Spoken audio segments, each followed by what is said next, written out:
So thanks everybody for taking the time today to join us to talk more about solar in new construction affordable housing. We're really excited to continue this three-part webinar series this summer with Resonant as our expert presenters. And today we're going to have Leonard Schlor and Matt Connolly present on really getting solar sized and into really appropriate for all the building certifications like Passive House or other certifications that you might be going for. So I will pass it over to Leonard and Matt to take it away. And we'll, if and as you have questions, please just put them in the chat. And I think we'll make sure we address them either during the Q&A session after the formal presentation. Thank you. Sounds good. Thank you, Emily. Yeah, thank you everyone for joining. As Emily said, we are doing a presentation today on adding solar for building certifications and zoning, specifically for new construction affordable housing. And to just briefly introduce myself, my name is Matt Connolly. I'm a business development manager at Resonant, working mostly with our affordable housing clients, both in retrofit and new construction market segments to add solar to their buildings, dealing with a number of things related to building certifications, investor and lender consents in that process, and as well as just generally working through the process of developing solar projects for our clients. And maybe I'll just pass to Leonard for a brief introduction on his end. Yeah, thanks, Matt. My name is Leonard Schlor. I'm also a business development manager at Resonant. Similar specialties, affordable housing, lender consents, things like that. And excited to be on the call today. Pass it back to you, Matt. Thanks. And maybe I'll just briefly pass it to Isaac. I'm sure many people know Isaac on this call, but yeah, maybe Isaac, you want to do a brief intro as well? Just by way of intro, my name is Isaac Baker. I'm the co-founder and co-CEO at Resonant, and happy to be supporting Matt and Leonard on this. I'll be available towards the end of the presentation to support on any questions that may come up. Yeah, so if you are not aware, we had two other webinars related to mostly just affordable housing, new construction, and adding solar to those buildings. So during the first webinar, we went over sort of Solar 101 and financing and contracting for those sorts of projects. And then we did a deep dive in the second webinar into solar design for new construction and specific requirements and things that come up during the process of building a new building and how to make it ready for PV ready for solar installs and what our process is for going through that. And today we're going to be going through zoning, mostly focused on certifications, but also a section on zoning and municipal requirements around Boston mostly and Massachusetts, generally speaking. And we'll go through each of the certifications and how solar plays into each of them. So just for a brief agenda, just going over the common building certifications we see in Massachusetts.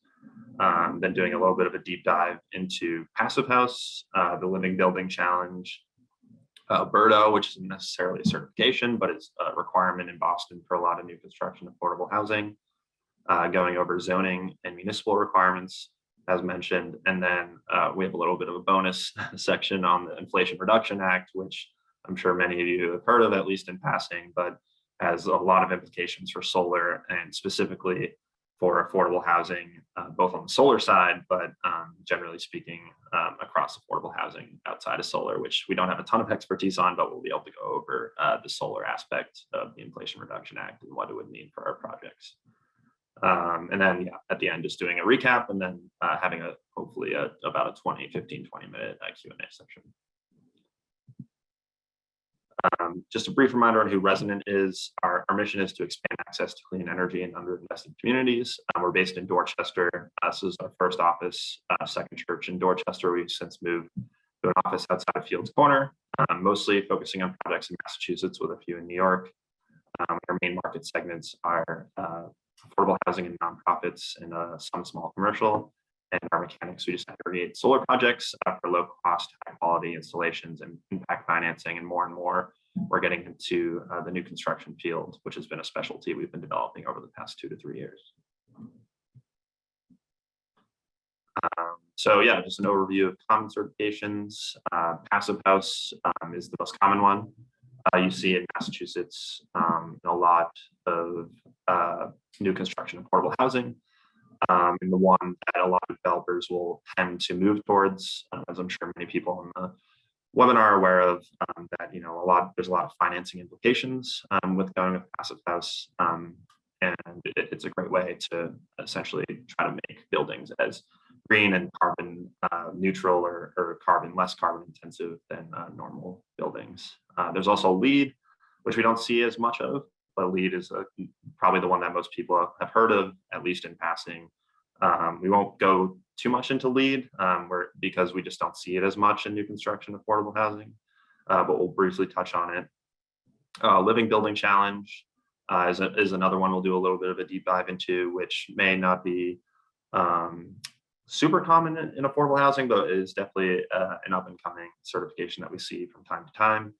And E+ is another one that we see from time to time that we also probably won't do too much of a deep dive into, but one that we see coming out from time to time.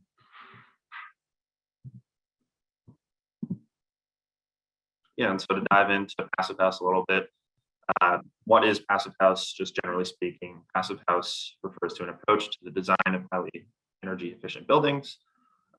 It also refers to a building that is designed using a passive house approach, where you're looking to utilize more of the sun's energy, whether it's through heating, cooling, lighting, being able to use the sun outside of being able to generate electricity to be able to heat and cool the building efficiently without needing to use fossil fuel based or other sources of fuel to be able to provide some of that heating and cooling. And then it also refers to a standard for building energy efficient buildings developed by a passive house organization. And in the case of most US buildings, PHIUS for short, PHIUS Core or PHIUS Zero are the most common, with PHIUS Core being the most prevalent that we've seen in the affordable housing new construction market. And PHIUS is just a certifying board, like I said, Passive House Institute of the United States. So PHIUS over the past 3 years, starting last year, has developed, originally had standards developed in 2018, where they had 3 different certifications for being able to certify a new construction building to comply with passive house requirements. So PHIUS Core and PHIUS Plus were the most common according to the 2018 standards, which this chart is just showing in terms of carbon intensity and in terms of energy usage from the building, what a historic building baseline would be, and a general baseline you'd be going for below that. So PHIUS Core being looking to be around half as energy intensive compared to a historic baseline of a similar building. PHIUS Plus being half of that, so 25% of a historic baseline, generally speaking, and then PHIUS Plus Source Zero being trying to be completely net zero in terms of carbon emissions and the energy that the building uses. But the new standard developed in 2021 dropped that just to 2 certifications, the PHIUS Core and the PHIUS Zero. And most projects, as I mentioned maybe a little bit earlier, pursue the PHIUS Core standard, with PHIUS Zero still being a pursued certification, but it's one that we just don't see as often with our clients. And I'll get a little bit into essentially the implications of each of them and then what it looks like for purposes of solar. Yep, so this is just on a high level what the difference between PHIUS Core and PHIUS Zero would be, with a number of requirements outside of solar, being balanced ventilation, EPA indoor air plus, ducts and conduit space, a lot of things outside of the realm of solar, but the 3 main, I guess, components of each of the certifications are being solar ready for PHIUS Core as being a primary requirement. And then for PHIUS Zero, having source zero renewable energy systems, which I'll get into what that means, but essentially reducing or offsetting all of the energy being used by the buildings through both on-site renewables as well as the potential for sourcing some of that offsite as well. Yeah, and then just generally speaking with PHIUS Core, the Passive House Institute just generally defines it as finding the optimum balance of on-site conservation through passive and active strategies, while PHIUS Zero is targeting annual net zero operational energy, which is a little more intensive in terms of being able to make sure that everything is being offset by some sort of renewable generation that you're using in the building. And the image below is just giving you an idea of, some of the methods on a passive basis that you can use, whether it's continuous insulation, airtight construction, managing natural solar energy and gains through use of the sun and design, taking advantage of the angle of the sun during certain days, during certain times of the year. And then beyond that, trying to offset the rest of the energy through renewables.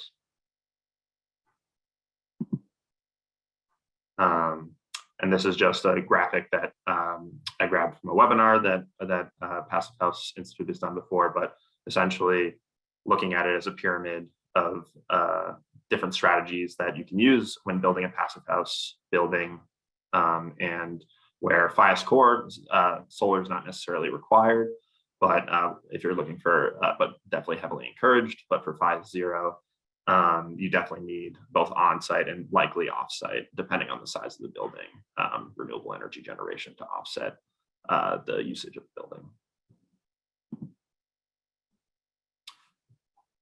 So getting a little into how solar plays into both of these certifications. For PHIUS Core, renewable energy is not required, but some on-site renewable energy is usually credited. REEF, or the renewable energy adjustment factor, defined on the table below or shown on the table below, is determined by a predefined utilization curve provided by the Passive House Institute.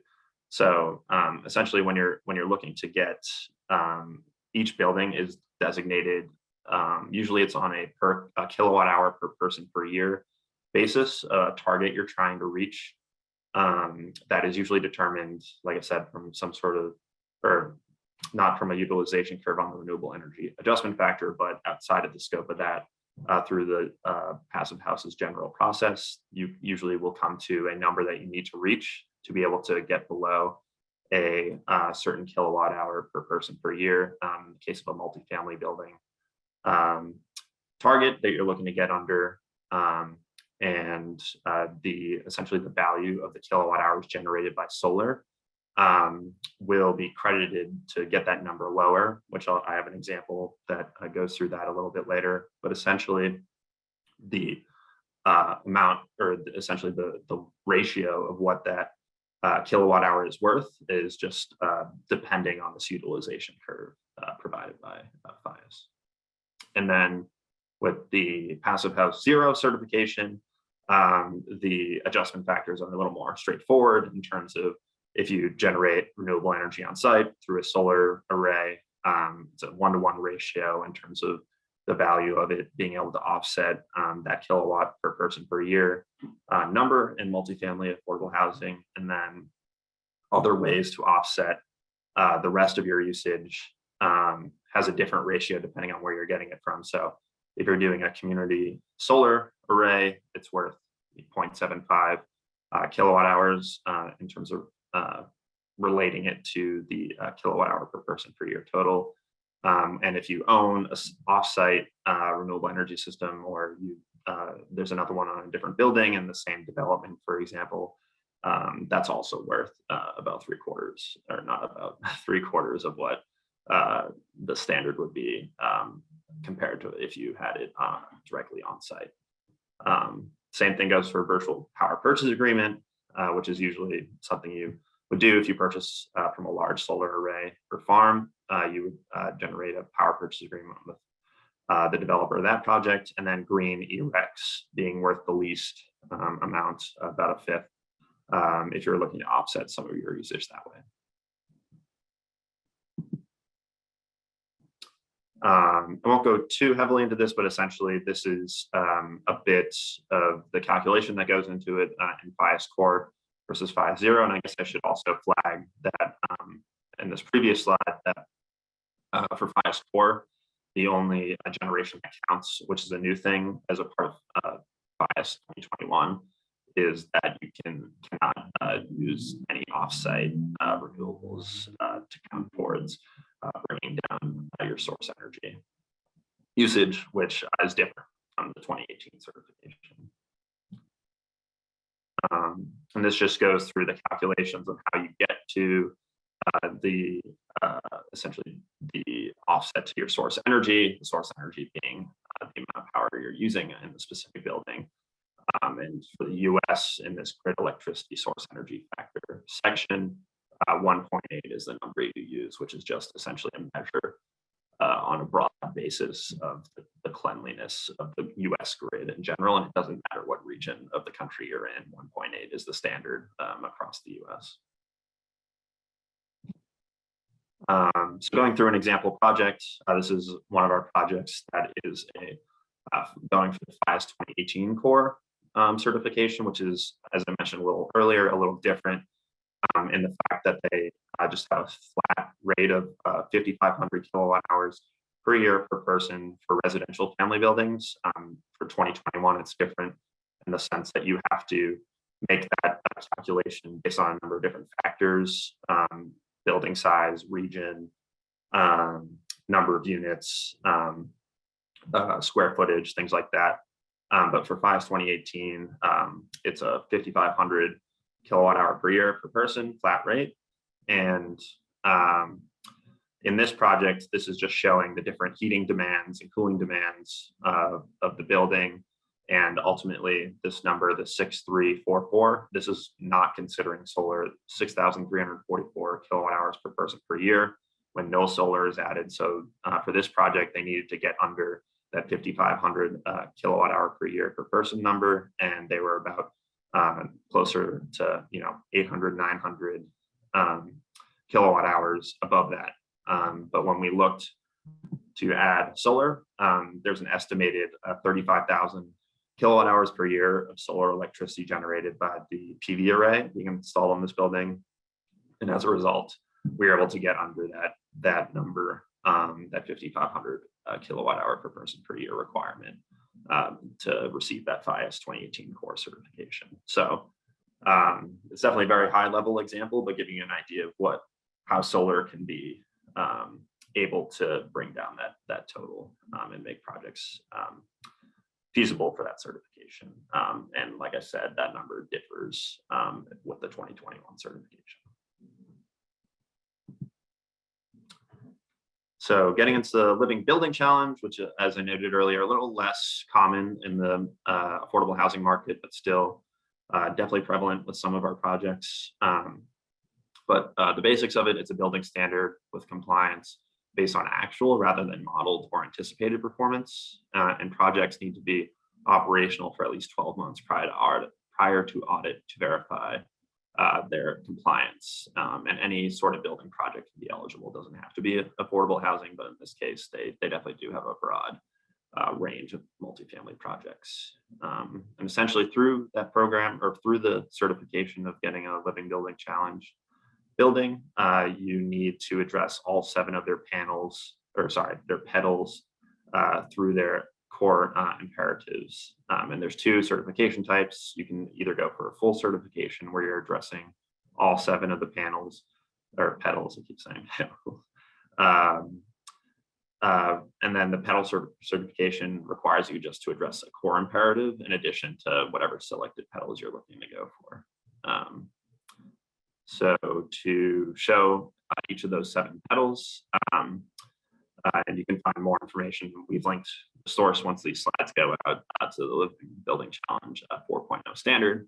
but beauty, place, water, energy, health and happiness, materials, and equity are the 7 petals, with, of course, solar playing into the energy aspect of playing into that petal.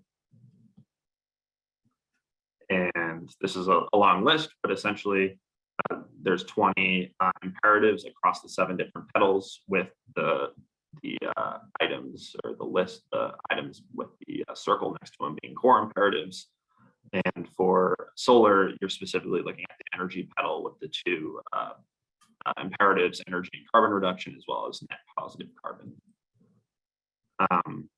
Energy and carbon reduction, a little less relevant specifically to solar, but essentially it's just a reduction in energy performance compared to a baseline, depending on whether it's a new building or existing building, with some combustion limits. But where mainly solar comes into play, as it relates to one of these imperatives, is that projects need to be designed to be zero ready through strategies like pre-installing wiring and connections for EV charging and future installations of renewable energy systems.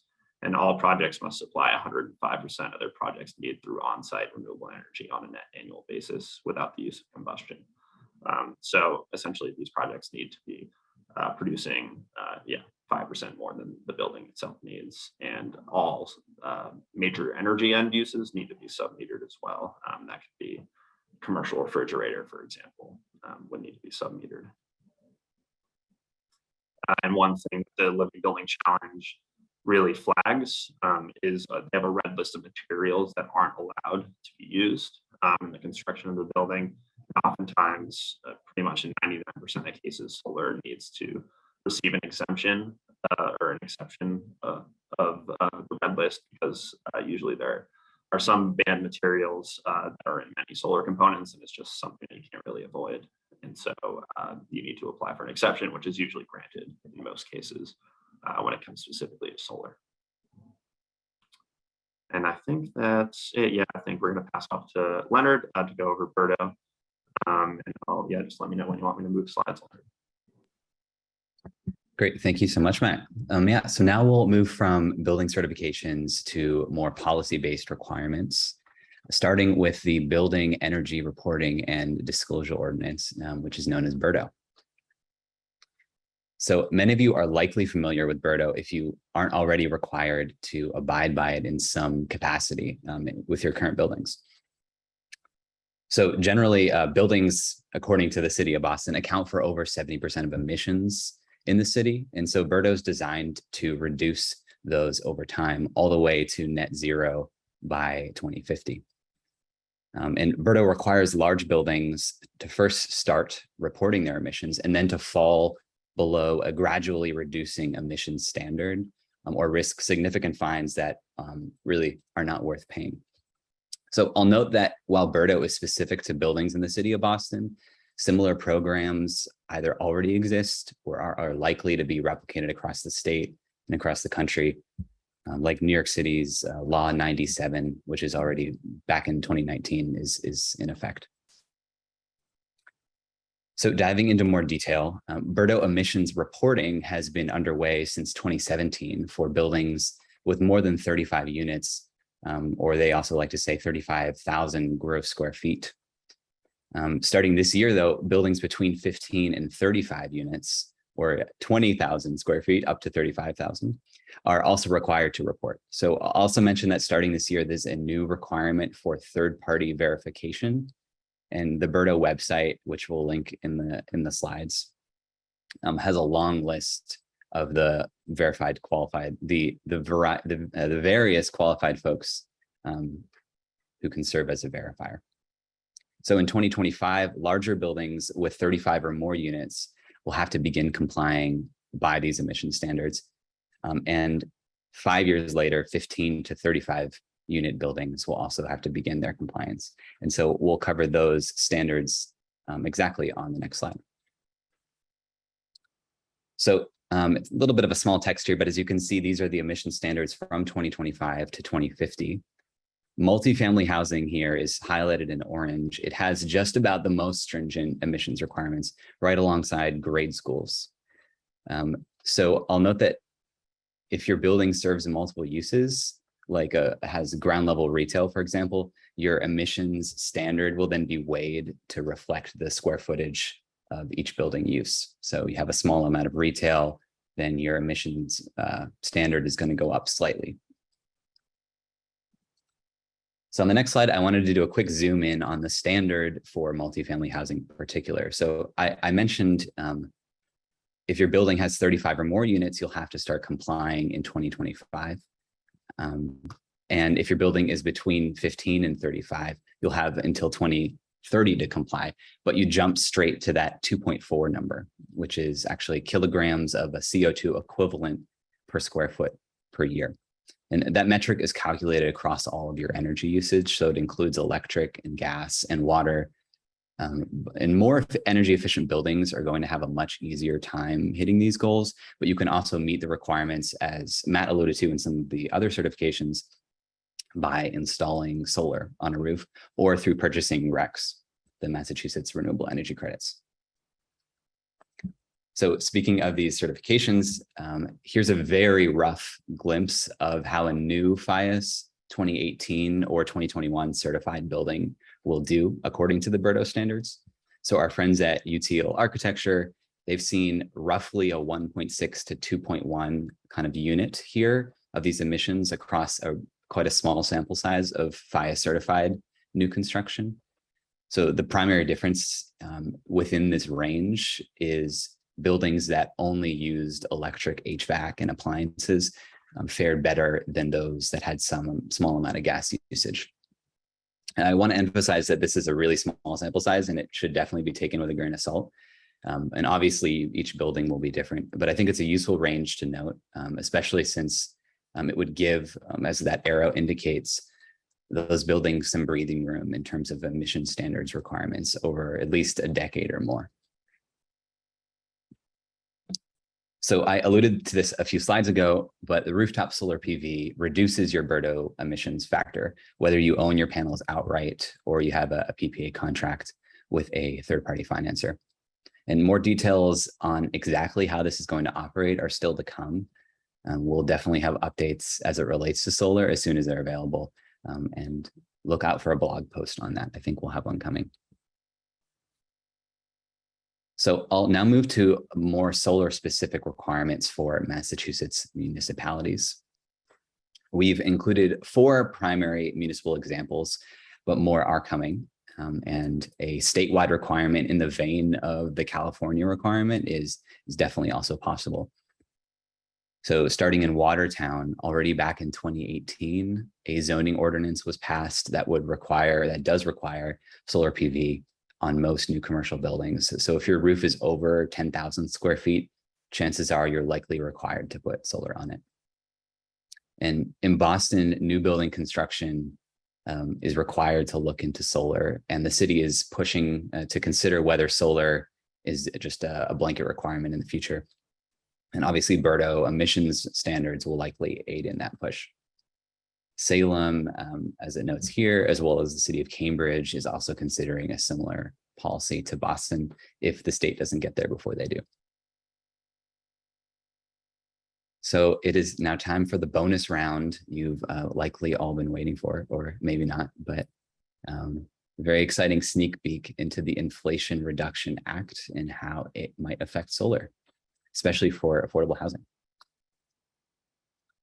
So it will very much affect solar. As you can see in this table, the federal solar tax credit, which currently stands at 26% and was set to step down to 22 and then to 10 over the next few years, is going to be raised to 30% for the next 10 years, which is really significant. In addition, there's some really exciting, what we're calling adders that could benefit affordable housing in a big way. So in 2023 and 2024, in those 2 years, there will be additional credits for housing that meets, additional tax credits, I should say, for housing that meets these environmental justice or EJ criteria. So the 10% location adder is for buildings that are located in a federal EJ census tract neighborhood. And on that link there, which we'll send out to you, you can find exactly what those neighborhoods are. The off-taker adder is a 20% tax credit addition, and it's for low-income community solar arrays, or for affordable housing where solar will be equally distributed to tenants. And we have no idea exactly what that means quite yet. But again, we'll keep you posted on an upcoming blog post as well.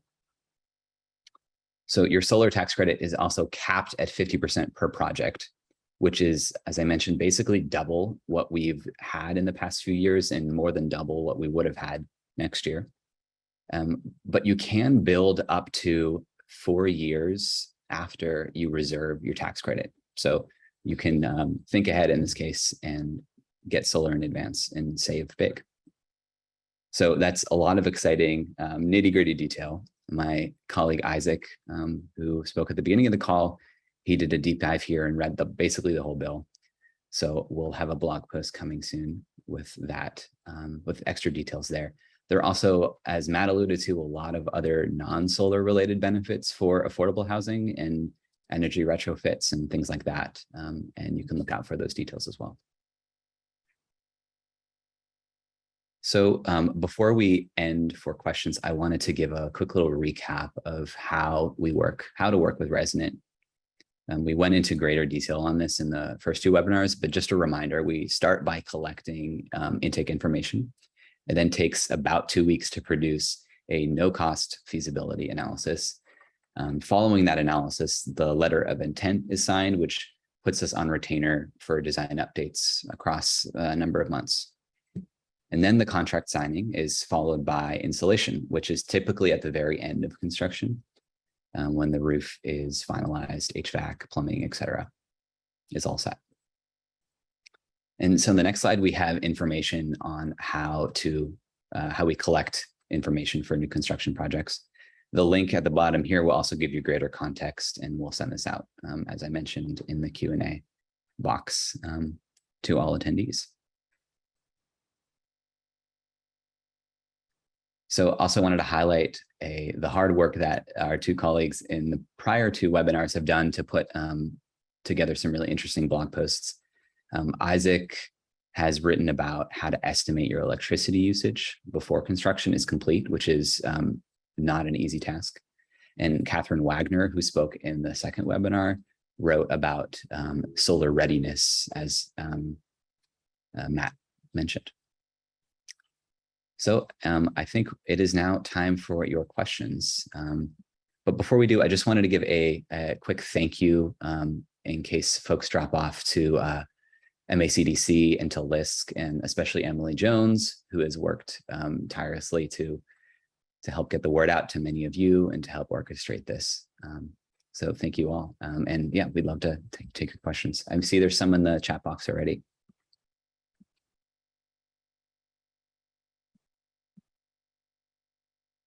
Can maybe start with Laura's question. Are any of these certifications addressing the GWP of existing refrigerants and the issue of transition to natural refrigerants at a domestic level?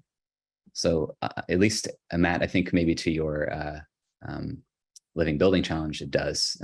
Do we have any more details on PHIUS there? Yeah, I admittedly do not know, as I'm mostly just familiar with the requirements for solar for passive house, or where solar fits in there. But we can definitely look into it and see if we can provide some answers in a follow-up email to everyone. Yeah, and I don't know, Isaac, if you have any take on that, but I would assume that would be their answer as well. Yeah, that's right. It's a good question, good area for follow-up. I would say, in general, most of these certifications are pushing us away from natural gas and other more carbon-intensive fuel sources and moving us towards electrification. To what extent they're dealing with refrigerants and other items like that, I think varies based on the sort of level of intensity, if you will, of the certification. And the living building challenge is an example of kind of like the most, one of the more aggressive types that's thinking more holistically about the building, including things like, using gray water, recycling within the building and stuff that PHIUS, to my understanding, does not really tackle. in part because, it depends a little bit on each of these certifications are going after different parts of the market and trying to solve different levels of problem. Living Building Challenge is trying to, I think, in my mind, create examples of what kind of like the best in class using all of the creativity we can throw at green architecture can offer. Whereas PHIUS is trying to kind of update and kind of move the market forward on a more incremental basis towards something that is both achievable and cost effective. So I think that those different strategic orientations underpin the relative trade-offs that you see between different certifications. Thank you, Isaac. Yeah. Do you want to tackle the next question, or do you want to read the next question, Leonard, or I can tackle it if you do? Sure, yeah. One of the LBC petals seems to include embodied carbon. Is that also covered in PHIUS or LEED? Yeah, I think relating to Isaac's answer a little bit, I'm fairly sure that Passive House may not have an embodied carbon aspect to it. As he mentioned, it's more of like an incremental certification meant to bring down the usage levels relating to energy, both gas and electric, in buildings, rather than tackling the issue of the materials that are composed or the materials that make up the building. Because we definitely have, I'm working on a few Living Building Challenge projects, and and also Passive House projects, and from what I can tell, most of the time, or it seems like most of the materials in Living Building Challenge are more stringent as it relates to embodied carbon, as well as related to the materials and how natural it is, are definitely more focused on, I think, in the Living Building Challenge certification than Passive House.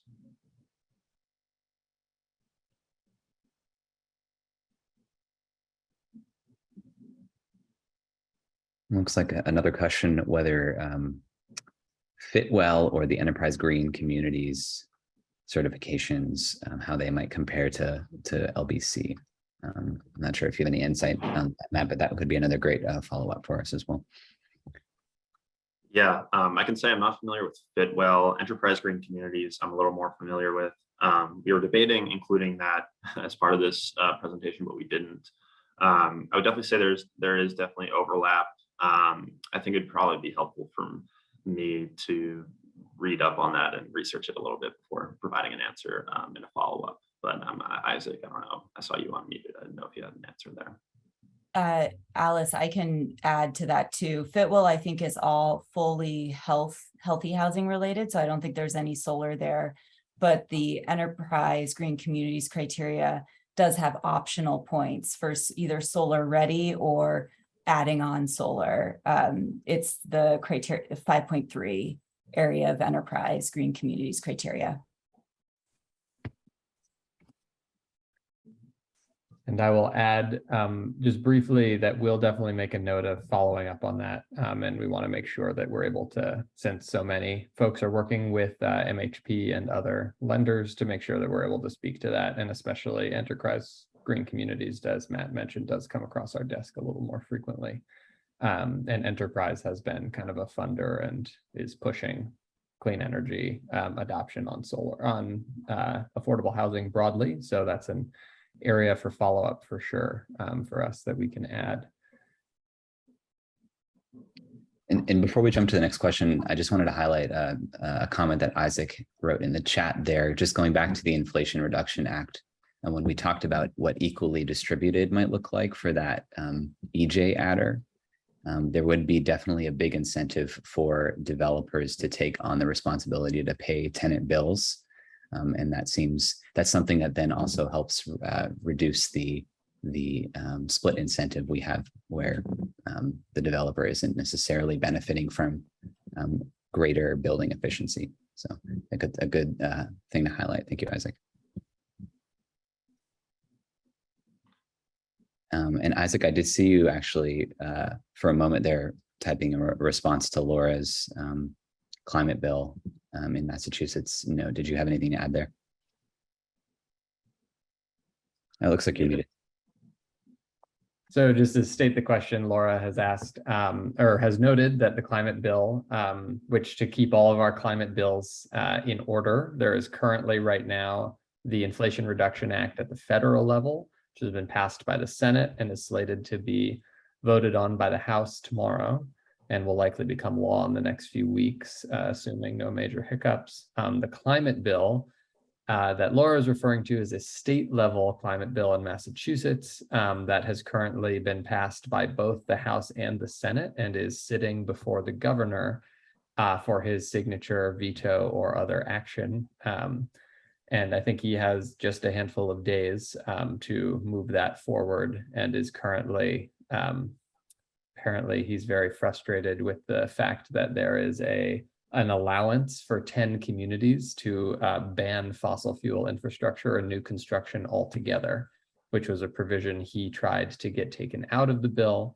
And then the Senate and House demanded that it stay in and brought it back to him. So now we are sort of at the 11th hour deciding if he is going to fold in this game of chicken that is playing out over the climate bill or not. And he may just reject the whole thing, though it will significantly impact the governor's legacy over wind adoption, because there's a lot of important provisions in wind that he wants to see happen.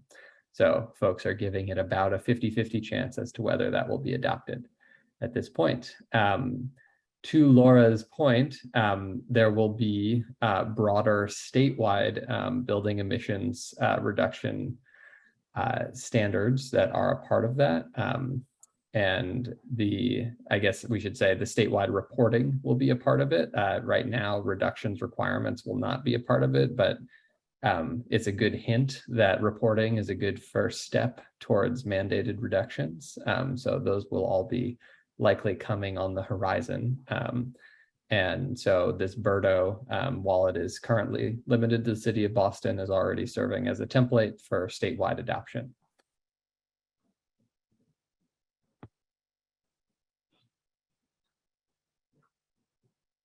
Thanks, Isaac.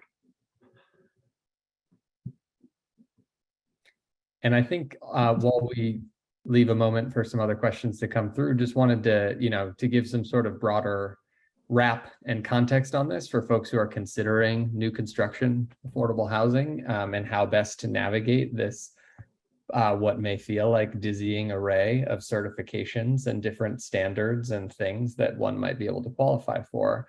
And a through line of what is true in almost all of these. In some cases, you'll be required to do solar, either by a certification or by a lender requirement or by the city or town via zoning. But that one way or another, solar requirements are coming down the pike over the next few years through many different avenues that we've tried to highlight here. And right now, that will be the stick approach that we're probably a few years away from. And right now, we're kind of in the carrot approach, where solar is incentivized and requested, and doing PHIUS gets you cheaper interest rates on your loan, and doing solar is a part of getting your passive house certification. So in all those ways, solar is being incentivized. And as we've noted, there's federal investment that is making the tax credits and other financial drivers for solar more palatable on the financial front. So all that's to be said is that there's going to be both carrots and sticks coming down the pike pretty rapidly for greenhouse gas reductions, and on-site solar is going to be a great means for addressing those. And as our previous two presentations summarized, there is some complexity for developers who are not experienced in implementing solar as part of their buildings to figure out how to wrap their brains around the financial aspects of it, to wrap it into their development strategy, and to make it part of the process. So getting started now, in our mind, is a pretty good and effective way to set your buildings up for success over the coming years as all of these certifications come down the pike.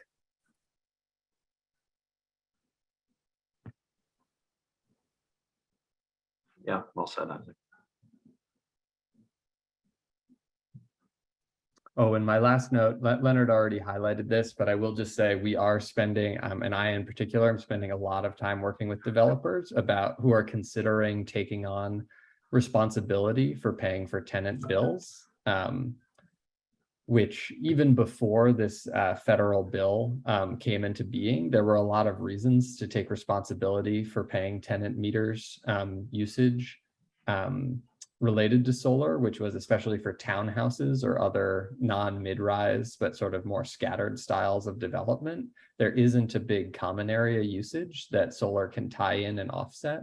So if you're going to do solar, especially for scattered development or townhouse style development, taking responsibility for paying electric is really critical for the nonprofit or for-profit operator of the building actually having an electric bill to offset, because that solar has to go somewhere. So that's something to just also on a theme that I find myself harping on pretty regularly, but is going to become important, is getting rid of this landlord-tenant split incentive issue by bringing more of that electricity payment responsibility under the landlord responsibility is important. And there are best practices and many other developers who have figured this out for how you manage to incentivize tenants to not just use electricity to their heart's content or in wasteful manners, which is one of the main criticisms you often hear of that. So want to also put that out there for folks to start their thinking about and planning, even if you're operating in a scenario where you still have to have all the individual tenant meters, you can still decide who's actually going to be the one to pay those bills on a monthly basis.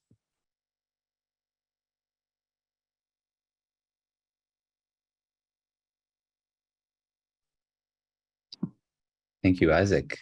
I think without any additional questions, that'll do it for today. Again, thank you all for joining and for joining in the past two webinars as well. And if you missed those, we'll share links to those recordings as well as the slides and the associated blog posts, which I think are really helpful as well. So again, thank you all. Enjoy the rest of your summer. Thanks, everyone.